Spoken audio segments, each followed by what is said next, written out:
brinca muito com os personagens do Kafka, né? O Sancho. Eu duvido que ele ia gostar de ler aquilo. Na verdade, eu acho que se você não alterar o texto original, não fizer uma espécie de resumo... Eu já vi algumas adaptações literárias que eram quase um resumão. Que você pegava algumas frases, reescrevia e botava alguns desenhos em cima. Então, eu acho que isso daí não é legal. Eu acho que o legal é manter o texto original. Fazer como o Crumb fez, né? Isso. Manter exatamente o texto. E você só agregar o quadrinho. Aí é legal. Agora, você fazer uma adaptação, corromper o texto original, é absurdo, né? Eu acho um absurdo.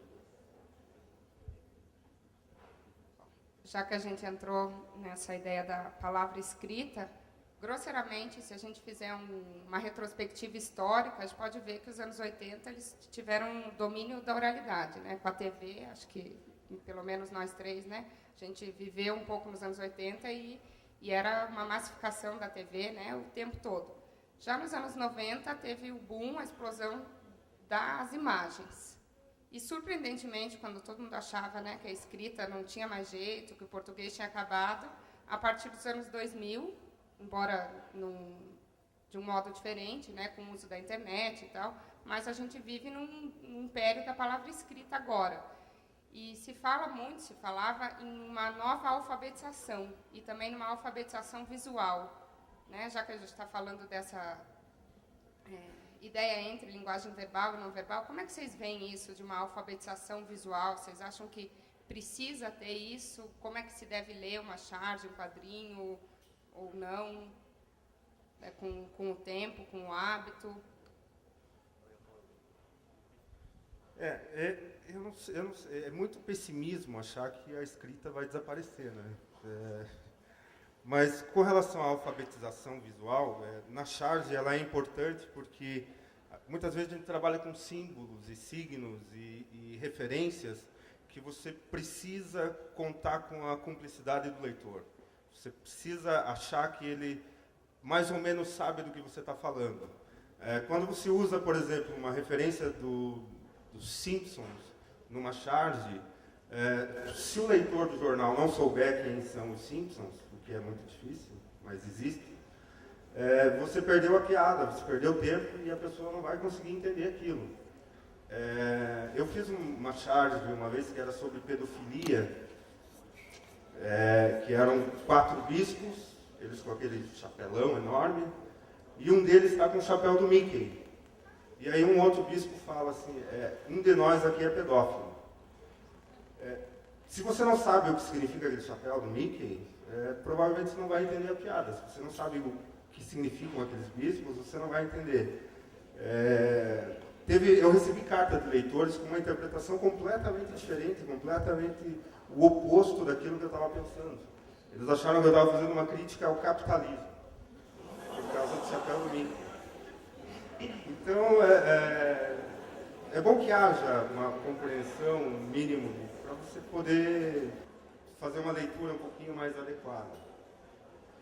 Eu acho que, de fato, se a pessoa não tem já um costume de ter esse contato diário, eu acho que é difícil você encontrar, a menos que esteja sei lá, um rincão aí do Brasil afora, que não tenha TV, não tenha jornal, não tenha rádio. Aliás, só rádio. Ponta Grossa, Cascavel. É meio difícil, por exemplo, você, evidentemente, um cartunista, quando ele trabalha com imagem, o desenho, ele tem que contar também com a colaboração do leitor. Ele já pensa de antemão, não, o cara vai compreender que esse aqui que estou desenhando é fulano, ou quero dizer isso. Enfim, a cartunista, na verdade, ele tem várias maneiras de resolver isso, ele tem vários cacoetes, na verdade, é um cacoete, né?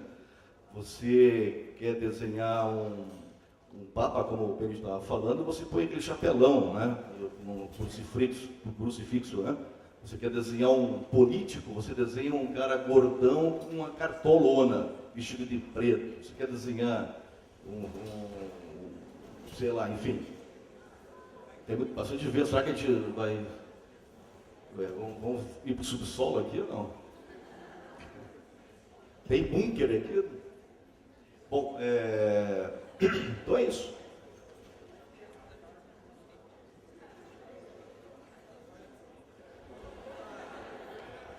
A charge política, ela tem um habitat natural que é a página do jornal. Ali a gente sabe que ela está cercada de textos e informações. Porra,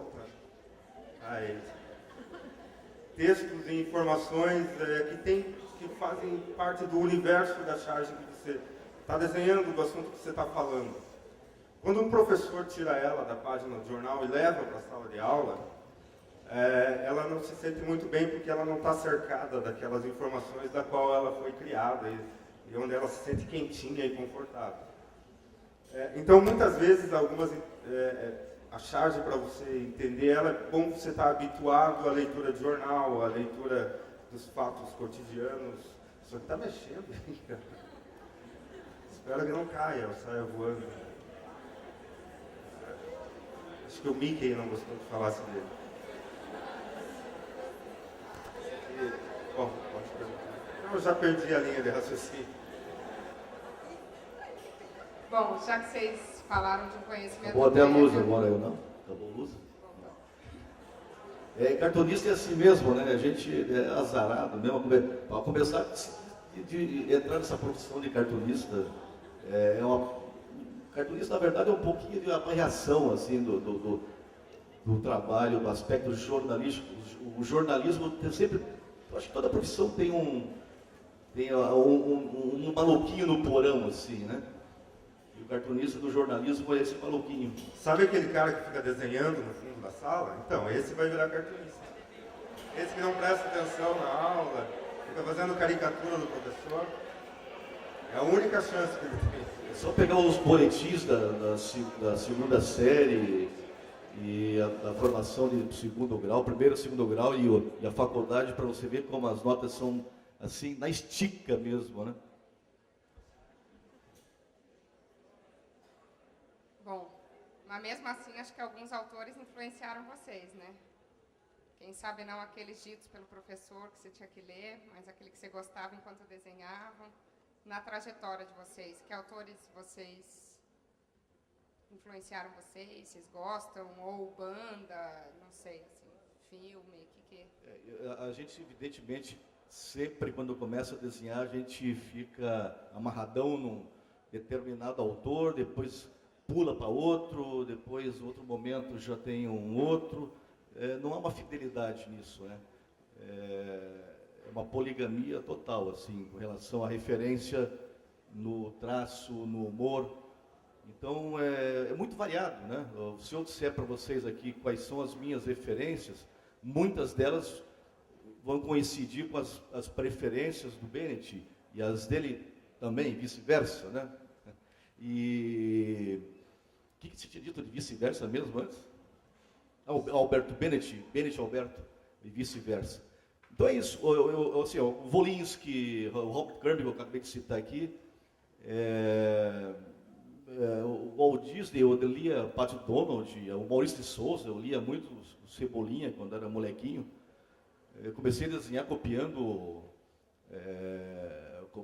lá o Cebolinha, depois passei para Moebius, que já era uma coisa mais sofisticada, um francês, enfim, o Wolinski já tinha um traço mais simples, do Brasil, Enfio, Laerte, Angeli, Glauco, enfim, as referências são muito variadas, é um pacotão enorme, você mistura tudo e sai alguma coisa sua, original, né? Eu tive bastante influência dos meus professores. Tudo que eles faziam, eu fazia exatamente o contrário. Porque na época os professores... Bennett apavora. Não, hoje em dia é uma coisa impressionante. Os professores, eles levarem tiras de charge para serem estudadas em sala de aula, é uma coisa que eu fico fascinado até hoje. Porque quando eu era aluno, você desenhar uma charge ou uma tira em sala de aula, você ia direto para a diretoria, ficar no canto com chapéu de burro, porque você tinha que... O que você desenhava ali, hein, Bennett? Eu desenhava os professores. E é incrível, porque eu já estava completamente... Eu reprovei umas 4, 5 vezes, estava desanimado. O colégio, para mim, era uma coisa que eu queria passar longe. E aí, depois, com o tempo, eu comecei a ser estudado pelos colégios. O que é uma coisa absurda. Até hoje eu fico assim, mas o que eu estou fazendo aqui? Olha, então acho que está desestimulando aí o estudo. Hein? Não, eu acho sensacional, mas é que eu tenho um certo trauma de entrar em colégio geral das escolas. Porque, na verdade, o que eu estava fazendo, desenhando no fundão, na carteira, era o que eu faço hoje e ganho a vida hoje, que é fazer charge contra as pessoas mais poderosas, opressivas. Na época, os professores eram, hoje em dia não são. Né? Mas na época, mais ou menos. Né? Não, na época era a época de que o Brasil tinha saído da ditadura militar, os professores ainda eram meio militares. Né? Então você tinha que cantar o hino.